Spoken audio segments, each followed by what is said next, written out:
A 12-year journey. I actually started doing what now is termed e-learning, I think well before it was actually defined. And I did that because we had a certain need at our university, which I'll explain in a moment. So I'm coming from this journey where we had a need, we had some computers, and I started to design some systems which now sort of fit into the definition of e-learning. And I say a 12-year journey because it has been a journey. And it's been a journey forward, and it's often been a journey very far backwards. And I want to make that very clear as well. I had plenty of obstacles, I still have them. I had plenty of challenges, I still have them.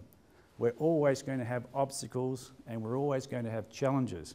And one of the key things for us to do today is to really define what your obstacles are and what your challenges will be. And they'll be different for each and every one of you.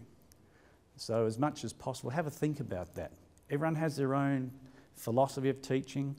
Everyone teaches their own different topic, and each of those has different challenges and obstacles. So that's a key thing to define first. And I'll mention some of my obstacles as I go through, and no doubt they'll be very similar to some of yours as well. So that's the plan.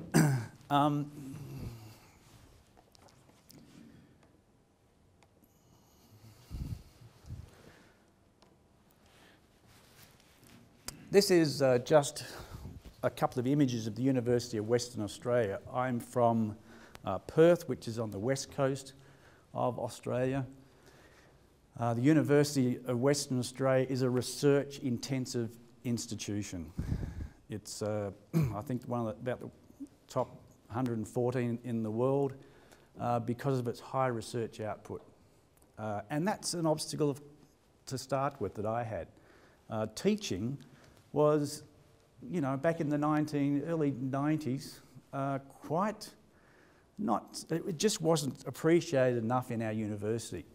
And this was true for all universities in Australia, because the emphasis at the University of Western Australia, like several other universities in Australia, was research intensive, because that's where our money came from. Teaching wasn't that important, although it was important in terms of teaching students and having medical courses, etc., but you couldn't get funding to support teaching. Salaries for teaching were low. It just didn't have a lot of emphasis. But that's changing, and now it's quite different because of the developments of e-learning and the professionalism as to where we've all come with that e-learning. The sort of things that I want to do today is to talk about e-learning, why it's important for medical colleges to do it, and I've already mentioned what the benefits, challenges and obstacles will be, and I want you each to define what your e-learning model is, because I'm going to show you a definition of e-learning in a moment, and then I'm going to ask you to forget about it and make your own definition, because I think a lot of people get a little bit concerned about defining e-learning.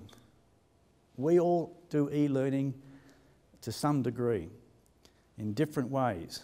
If we start trying to talk about e-learning being this, that and the other thing, I think it's an obstacle in itself. So let's try and have a look at that later on. And how can you actually implement e-learning and improve e-learning? We can always improve on everything we do. And then I have some recommendations that we should draw up in terms of what are we actually going to do after today. As I said, we're not going to go away today learning everything about it, but hopefully you'll go away at some stage today enthused and knowing that I want to actually help from my experiences and also the people I've been in contact with. So that's part of the plan.